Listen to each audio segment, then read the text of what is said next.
a paz do Mestre Jesus possa continuar nos abençoando, nos protegendo, nos orientando. Obrigada pela oportunidade de trabalho, queremos agradecer. Hoje nós vamos conversar com vocês um pouquinho sobre Jerônimo Mendonça, o gigante deitado. A vida desse homem é um exemplo para todos nós. Ao estudarmos a vida de Jerônimo, nós nos sentimos fortalecidos e sentimos assim como se uma alavanca, né, nos impulsionando para o trabalho, para não esmorecer, para não perder a esperança, continuar sempre.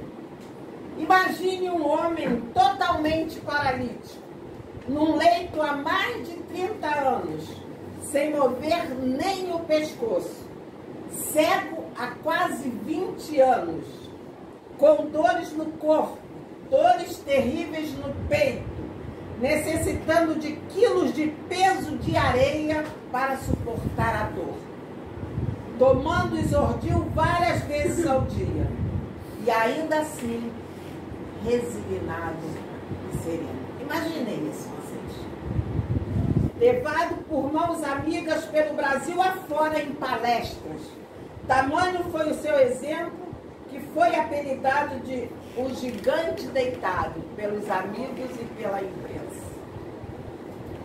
Quando a gente estuda o início desse livro falando de como era Jerônimo Mendonça, totalmente paralítico, sem se mover num leito de dor, sentindo dores terríveis, cego. E a gente olha para o nosso corpo, puxa, um movimento. Graças a Deus, eu enxergo. Às vezes com dificuldade, mas eu enxergo. Eu falo. Eu ouço. Quantas vezes eu recuso um trabalho na seara do mestre? E a gente chega até a sentir vergonha, né? De acontecer isso com a gente que já está na doutrina e vem o nosso irmão nos dar esse exemplo tão grande. Jerônimo Mendonça nasceu em 1939, em Tuiutaba, Minas Gerais, e ele faleceu em 1989, com 50 anos só. Ele viveu 50 anos, uma família muito pobre. Ele foi engraxate, ele foi balconista, ele trabalhou num escritório de contabilidade. Ele, até a adolescência, ele não tinha problema de enfermidade.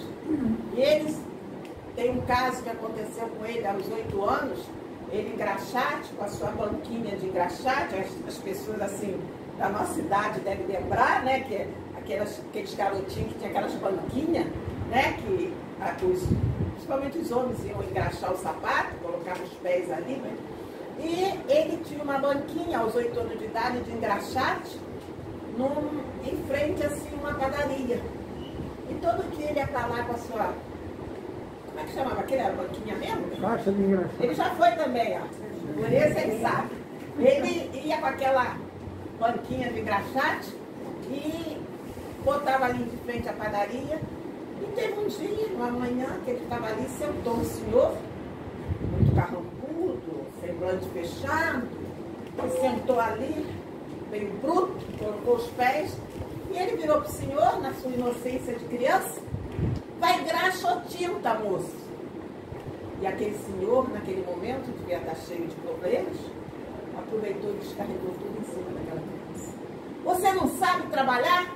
Você está fazendo o que aqui? Ainda vem me perguntar se quer graxa ou tinta?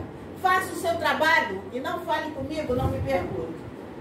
Imagine o que aquela criança sentiu naquele momento. Abaixou a sua cabecinha e começou a engraxar o sapato daquele senhor. Quando ele está engraxando o sapato, ele vê na porta da padaria um garoto pobre, muito pobrezinho, e olhando muito para os pães que estavam naquela vitrine. Aquela criança, vamos colocar assim, comia com os olhos aquele pão. Você sentia que a criança estava com fome. O que Jerônimo fez? Levantou, atravessou a rua, pediu à criança que sentasse na calçada, foi até o balcão, pediu um pouco de manteiga, um copo de café com leite, deu para aquela criança. E aquela criança agradeceu a ele e comeu aquele pão, tomou aquele café com leite. Jerônimo volta e senta e continua a engraxar o sapato daquele senhor carrancudo, mas que nesse momento ele já muda o semblante. Jerônimo acabou de fazer o seu trabalho, o senhor pagou a ele o preço e deu-lhe uma gorjeta muito boa e disse: meu filho, você hoje me ensinou uma grande lição. Eu aprendi muito com a sua atitude hoje. Continue assim, que você é um grande homem. Então, nós vemos a atitude de uma criança, transformou uma pessoa, né? Um homem que estava muito aborrecido com a vida. E aos 13 anos ele passou a frequentar a igreja presbiteriana, porque ele gostava muito de música. Ele gostava muito de música, a música tocava o seu coração. Mas ele não aceitava uma vida única, então tinha alguns conceitos da igreja que ele não aceitava. E quando ele completou 15 anos, ele recebeu um presidente de uma casa espírita, amigo dele, o seu Gabriel, ele recebeu o Evangelho segundo o Espiritismo. Então aquele foi o melhor presente para ele. Que aí ele começou a estudar o Evangelho, dali ele começou a estudar o Livro dos Espíritos, ele tirava dúvidas que ele tinha com o seu Gabriel. Então ele começou a se interessar muito pela doutrina espírita. E aos 16 anos ele já fazia parte da mocidade espírita, lá de Ituiutaba, da região que ele morava. E ele fazia campanha daquilo, tudo que ele podia fazer para ajudar o próximo, ele jovem ainda, ele fazia. E ele era fã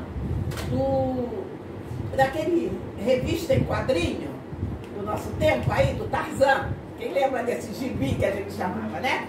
Ele era fã desse gibi Tarzan. Ele é muito alto, ele tinha 1,83 m, forte. Aí ele começava, ele fazia aquele gesto do Tarzan, batendo no peito, dava aqueles gritos. Os amigos dele botaram o apelido dele de Tarzan. E chamavam ele de Tarzan. E ele um dia, uma noite, assistindo uma palestra no centro espírita que ele frequentava, o expositor, que não era do local, era um expositor de fora, ele, no final da palestra, ele mediunizado, o expositor estava mediunizado, e disse, aquele espírito, através do expositor, disse que veio trazer um aviso para o Tarzan. Quando falou assim, ele já, né? Ele que era conhecido como Tarzan, o espírito disse o seguinte: vem aí a selva do sofrimento, agarra-te ao cipó verde da esperança e arma-te de muita fé e muita coragem para lutar contra a animalidade que ruge em teu peito. Ainda que tiveres que verter todas as lágrimas ou padecer todas as dores, o que representará isto ante o amanhã glorioso do teu destino? Então foi um alerta para ele. Ele ficou sem saber o que era, mas ele tinha uma vontade muito grande. Ele, como era pobre, e os rapazes daquela época usavam, os melhores, né, que tinha uma situação melhor, usavam muito um terno branco, era o chique da época, e ele tinha uma vontade muito grande de ganhar um terno branco. Nessa época ele já começou a sentir algumas dores no tornozelo, no joelho. E o alfaiate da cidade, ele era muito querido, sabendo que ele tinha vontade de ter um terno branco, fez um terno branco para ele e deu de presente a ele. E ele então foi com esse terno assistir um filme e o vento levou. Filme antigo, né? Dizem que é um filme de mais de 3 horas de duração. Cidade pequena, o cinema assim. Então quando ele chegou não tinha mais lugar, ele ficou sentado em pezinho lá atrás. Só que quando acabou o filme, ele não saía do lugar. Inchou tanto as pernas dele, doía tanto, que os amigos tiveram que levar ele para casa e lá a mãe cortou a perna da calça um terno branco que ele tinha muita vontade. E chamaram o médico, porque ele não aguentava de dor. O médico do local foi e diagnosticou artrite reumatoide progressiva. Quem tem artrose e artrite sabe quanto dói, e a artrite que vai generando, né? E ele ficou 3 meses numa cama, com muitas dores. Da cama ele passou para andar de muleta ele passou para cadeira de roda, e dali foi para uma cama ortopédica, porque a coluna dele ficou em forma de um S. Então tiveram que mandar fazer uma cama especial do mesmo formato da coluna dele, para ele poder deitar, né? E ele, dali em diante, ele passou a vida inteira, ficou cego, problema cardíaco, sem se mover, completamente paralítico, ficou na cama a vida inteira. O que vocês acham de um jovem, 18, 19 anos, né? De repente ficar assim? Será que ele ficou... Ele se entregou. Será que ele se entregou? Será que ele... Desanimou. Ficou revoltado? Brigou com a vida. De mal com a vida? Reclamou com Deus. Não. Isso é que a gente tem que tirar da vida de Jerônimo. Não. Ele continuou trabalhando. Ele não se entregou em momento algum da sua vida à doença. Ele, com todo esse diagnóstico, Jerônimo foi exemplo de coragem pela capacidade de lutar. Olha, a gente, por muito menos, a gente se entrega, a gente se descabela. Deus, por que isso comigo? Não é assim que a gente faz? Eu estou sempre na casa espírita, eu faço a caridade, por que isso está acontecendo comigo? Ele é exemplo de fé pela capacidade de não desanimar, exemplo de paciência pela capacidade de esperar, de resignação pela capacidade de aceitar a dor sem reclamar, exemplo de humildade, de aceitar a ajuda dos amigos. Ele era totalmente dependente dos amigos. Gente, eu vou abrir um parênteses aqui para falar. Os amigos são importantes na nossa vida. Muito, muito, muito importantes. Porque às vezes a gente conta mais com um amigo do que com um familiar. A gente está mais próximo, nós daqui do cantinho. Eu acho que muitos aqui estão mais aqui com os amigos, com os irmãos do cantinho, do que com os seus familiares. Porque tem parente que a gente fica meses sem ver. E aqui toda terça e sábado a gente está junto. Uma família. Então os amigos são muito importantes, gente. Vamos valorizar os nossos amigos. E vamos também aprender a ser amigos. Não é só a gente querer que os outros sejam nosso amigo, não. A gente aprender a ser amigo do nosso irmão, daquele que está precisando num momento difícil. A gente dá um abraço, dá um sorriso, dá um aperto de mão. Isso, aprender a ouvir, isso é muito importante. E ele também é exemplo de trabalho, pois com toda a dificuldade, nunca deixou de trabalhar em favor do próximo. Olha, gente, aí vocês vão dizer assim, mas como a pessoa vai trabalhar se está numa cama ortopédica? Mas ele ia, os amigos levavam ele fazia palestras. E ele não fazia só em Minas, não. Em outros estados ele ia fazer palestra. Os amigos levavam. Ele ficou sem enxergar, os amigos liam para ele. Eles faziam um rodízio, porque ele tinha irmã, tinha mãe, mas não dava conta. Então os amigos faziam um rodízio, ajudando a ele, dando assistência a ele. E Jerônimo fala que ele era muito alegre, muito otimista, com toda a dificuldade dele. E a gente às vezes fica uma cara atônia, né? Invocada da vida. Gente, temos que tirar o exemplo do Jerônimo. Aproveitar mais esses instantes que nós temos com os nossos amigos, com os nossos familiares, na nossa vida. Ele diz que o Chico Xavier tem um livro, Lindos Casos de Chico Xavier. E um deles, ele dizia que ele escreveu um livro, esses engraçados casos de Jerônimo Mendonça, porque aconteceu casos muito engraçados na vida dele, né? Nós vamos nos ater hoje nesses minutos que nos restam, em contar alguns casos da vida de Jerônimo, para a gente tirar a lição da vida de Jerônimo Mendonça, trazer para a nossa vida, né? Isso é muito importante. Jerônimo Mendonça, ele estava numa época com muita dor nos olhos, ainda não tinham retirado os olhos dele, que depois precisaram retirar. Ele sentia muitas dores. Mas ele foi convidado para participar de um programa de perguntas, né? Num canal de televisão em Brasília.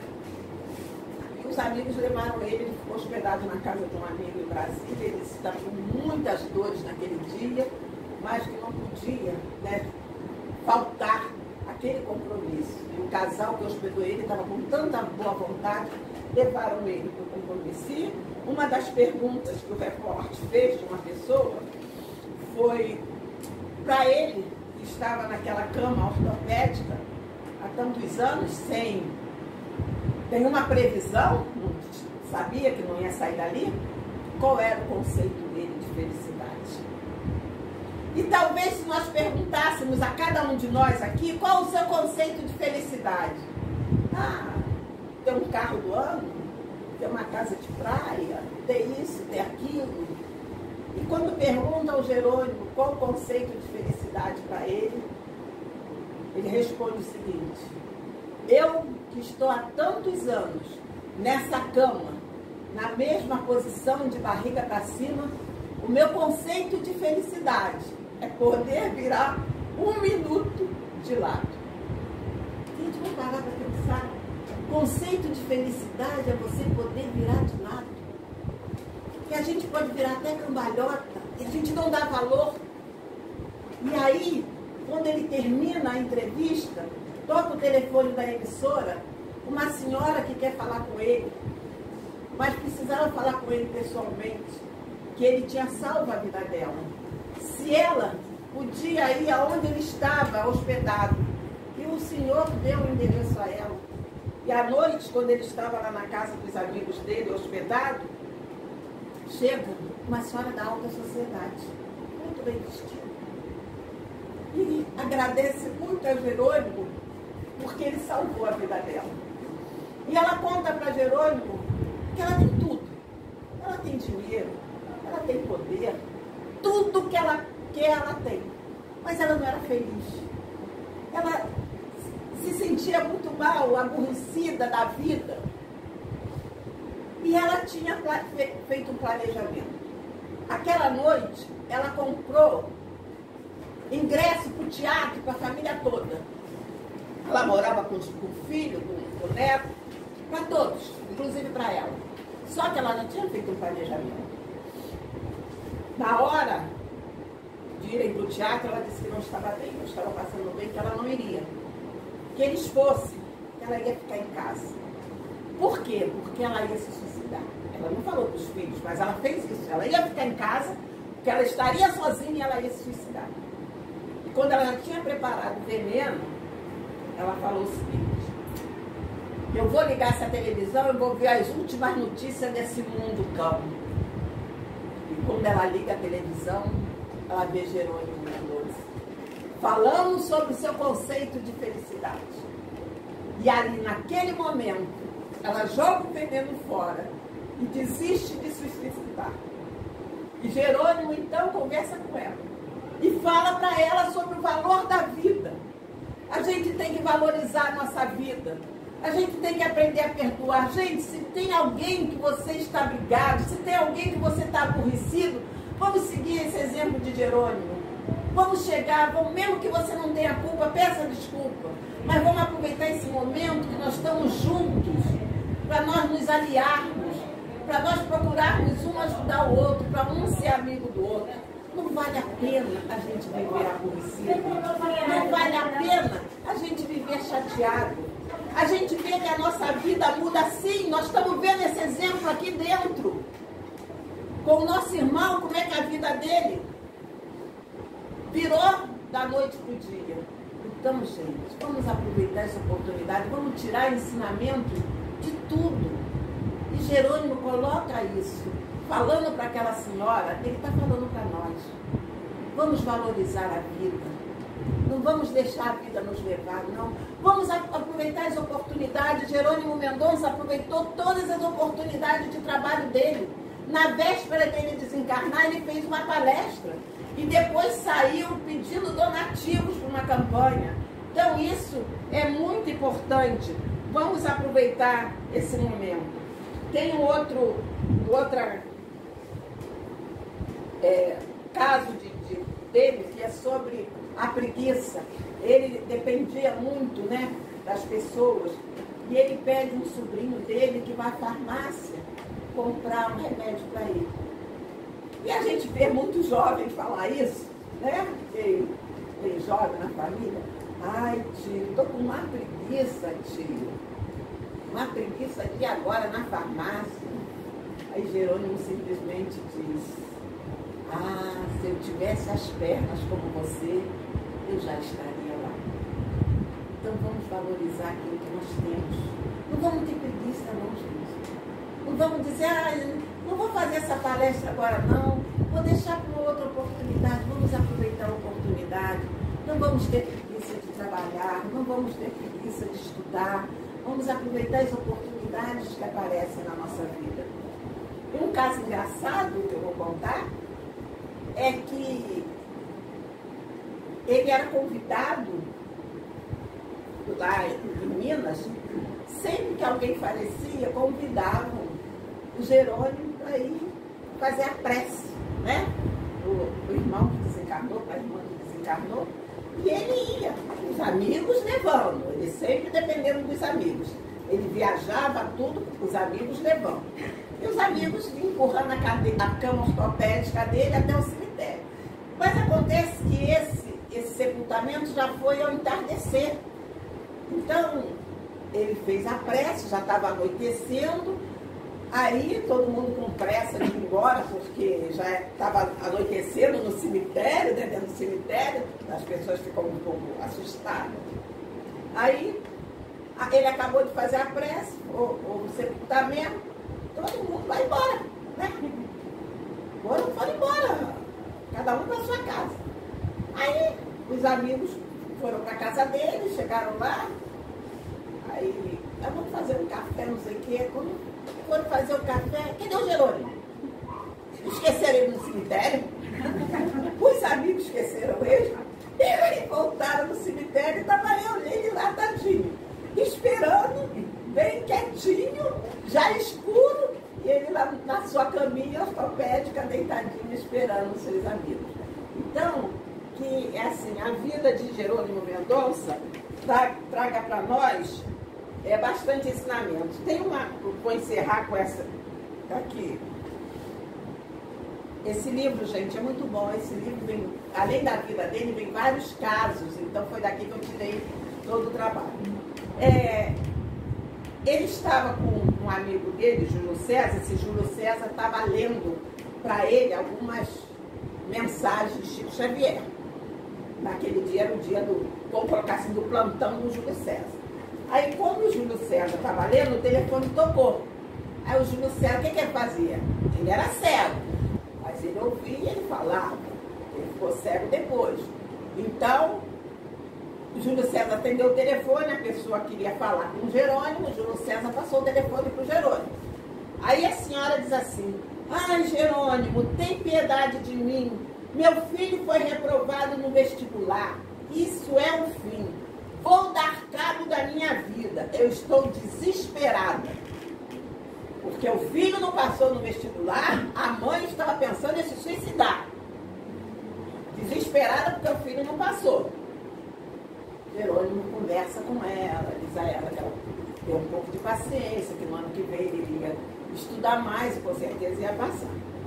Orientou ela, desligou o telefone, voltaram à leitura. Aí o telefone toca de novo. Era uma outra pessoa, já era um senhor amigo de Jerônimo que queria falar com ele. Olha só, preste atenção, a outra queria se suicidar porque o filho não passou no vestibular. Esse senhor diz para ele: Jerônimo, acabo de chegar de São Paulo. E, infelizmente, o câncer se generalizou. Mas Deus tem sido tão bom para mim. Sempre tive uma vida tão boa que hoje só posso manifestar gratidão. Olha, se você precisar de mim para as suas caridades, estou aqui. Olha a diferença, gente. A diferença de conceito de felicidade, de conceito de vida, né, de razão para viver. Uma, porque o filho não passou e ia se suicidar. E o outro, com câncer já em fase terminal, agradecendo a Deus e se colocando à disposição para ajudar Jerônimo a fazer caridade. Então, nós temos que pensar, né, sobre isso e tirar lição de toda a vida de Jerônimo Mendonça. Gente, meu horário acabou. Deus abençoe a todos. Aconselho a quem ainda não estudou a vida de Jerônimo, estude, que vale a pena. Graças a Deus. Obrigada.